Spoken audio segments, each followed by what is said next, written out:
Hi, welcome to YTV and this week's segment of Everybody Has a Story. We're very excited to be joined today by Christopher Schroder. He's an internet venture investor and the author of the new book, Startup Rising, the Entrepreneurial Revolution Remaking the Middle East. Mr. Schroder, thanks so much for joining us. It's great to be here, thanks. So this is a fascinating narrative that you tell here. You spent 3 years traveling across Dubai, Cairo, Amman, Istanbul, even Damascus, meeting all of these young tech entrepreneurs. But you first reported on this in 2010 for the Washington Post. Why do you think people in the United States have been so oblivious to this revolution? Well, I think people in the United States have been oblivious to it because I was oblivious to it, right? I mean, in many respects, the journey in the book is a story about narrative bias. And I think that when we think about the Middle East and a lot of parts of the world, we have one story of what happens there. In fact, the very fact that we talk about it as the Middle East is in and of itself an evidence of narrative bias. But you know, I have run 3 tech companies. I've traveled all over the world. I've outsourced technology everywhere. I knew what it's like when technology comes to emerging societies. And I couldn't get it through my mind that Mubarak's Egypt was kicking up a technology ecosystem until I went and saw it for myself. And when I did, my reaction was, of course, because when you have access to technology, things really change.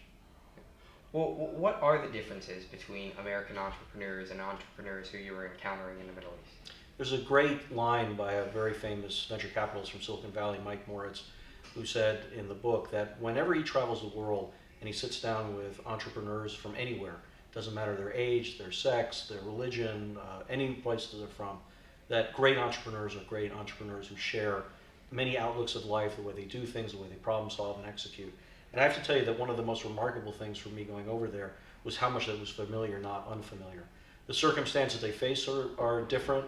Things they have to work around may be different, but the problem-solving mentality and the sort of courage to want to get things done was actually more impressive to me in its unifying aspects than any of the distinctions. Well, let's talk about one of those entrepreneurs you met. One of the first ones, you were sitting in a meeting, and this young Saudi Arabian female student sits next to you, and she's in head-to-toe abaya, black garb, and she starts talking to you about her business idea and production and investors in China, and you were taken aback by this. I guess my question is, do you see this tech revolution as westernizing, or do you see it as diluting the culture there or mixing and integrating well with it? I think there's always a great question that when you have technology in any society where you see how other people live and that you can have more unifying aspects of it, is there always a price to technology, right? I mean, this has been a discussion since radio was invented.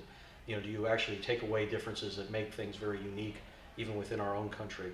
And so, I mean, I think there's always an element of that familiarity, but I think the positives of a new generation having essentially access to all the world's knowledge at their fingertips, essentially for free, opens up so many other opportunities that I think can even broaden one's belief or engagement with their culture, that I don't look at any negative for that kind really at all. Did you encounter any resistance to it when you were over there? Sure. I mean, I think that a lot of people my generation and older there have had resistance in it in the way that I've seen it, even in our country. I think that there are a lot of people who think at the end of the day that maybe it's not real, that at the end of the day my child should get a job working for a government, or my son should be working for a big traditional business, and they don't quite believe it. But of course the new generation is doing it anyway. Well, certainly we heard a lot about the way social media was impacting the Arab Spring. I guess my question with this tech revolution, do you see it as having a pacifying effect, or could it possibly make things even more unstable because they do have access to all this information? So both scenarios are absolutely available to it, because you suggest. I'm asked often if the Arab Spring kicked off the entrepreneurial revolution I described. And I think what people mix is it's all part of the same thing. When you have the ability to find your voice politically, have your voice societally, have your voice culturally, debate the role of women in society, debate your faith, obviously you're going to debate your economic futures as well. That can be highly stabilizing when people feel empowered, but the alternative is if people get checked in their ambitions, can be a different scenario as well. But do you think these startups, though, can survive this kind of volatility? I mean, we saw Egypt descend, unfortunately, into violence again this summer. What's the outlook for them? I don't have a prediction of places like Egypt or Syria, for example, which are the tough sides of the story and very real in the Middle East. But what I can tell you with 100% certainty, 100%, there are going to be a lot more people with a lot more technology in their hands on a going forward basis. I mean, the big story is that we're entering a world in the next decade of 5 billion smartphones. when 2/3 of humanity is walking around with a supercomputer in their pockets, things are going to change in very powerful ways. Yep. And I think even in very challenging areas, you're still going to see opportunity. We talk about that in the book, and this staggering statistic: only 8 to 12% of people in the Middle East have smartphones, and that it's this new market. What are some other markets that you think are going to emerge there? Well, so this is, while the smartphone penetration is young and it's moving, mobile penetration is not. These are fundamentally mobile-first societies. Egypt, I think, has 140% mobile penetration, which means that a lot of people have more than one phone. And when you have societies that have never known landlines, it is not going to be surprising to see very interesting problem solving coming from things like mobile technology. It is not surprising to me that in a region that has a tremendous amount of sun and needs water, that there's amazing innovation from solar pumping and solar desalinization. And I think we're just going to see lots of interesting ideas because people have the capability to solve their own problems that could have global ramifications. Now, the book is a series and the story of unexpected moments and experiences, both for you and the reader, especially in the United States. Was there one particular anecdote or moment where you realized this wasn't an exception, this wasn't a fluke, this was real, and you needed to write about it? It's a wonderful question. I mean, in a way, that woman that I met that you talked about before reminded me that, of course, this is happening everywhere else. Why wouldn't it happen here? It's happening in Kenya, it's happening throughout Africa. So that was one epiphany. But there was one story that really sort of captured the essence of what this change is. There were 5 young women in a high school startup competition from Yemen who discovered that they could replace kerosene lamps with solar-powered capabilities, and that's what they wanted to develop.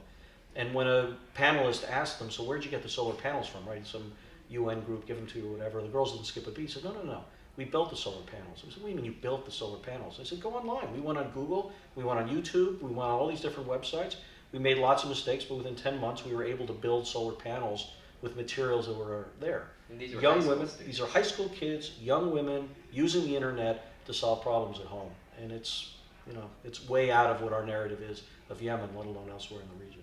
Now, lastly, I heard that the proceeds of this book are not going to you, they're going to an organization. Can you speak about that for a little There's a fantastic social enterprise founded by one of the great leaders in this ecosystem named Fadi Gandour, who founded Aramex, which was the FedEx of the Middle East and Africa. But he's always been giving back to the community, and he's one of the key go-to people in the startup ecosystem. He started 10 years ago something in Jordan called Ruwad, which is a remarkable community center there in one of the poorest refugee camps. And the ramifications it's had on young people seeing a vision of the future, learning how to engage with each other in very powerful ways has been amazing. They're rolling these out now in Palestine and Egypt and elsewhere, and it's a marvelous thing, and I'm very proud to give the proceeds to that. Christopher Schroder, thank you so much Thanks for so joining much us. for having me. It's nice to be here. And thank you for joining us. The book is Startup Rising, and it's on the shelves now. For YTV, I'm Cody Pomeranz. Back to you in the studio.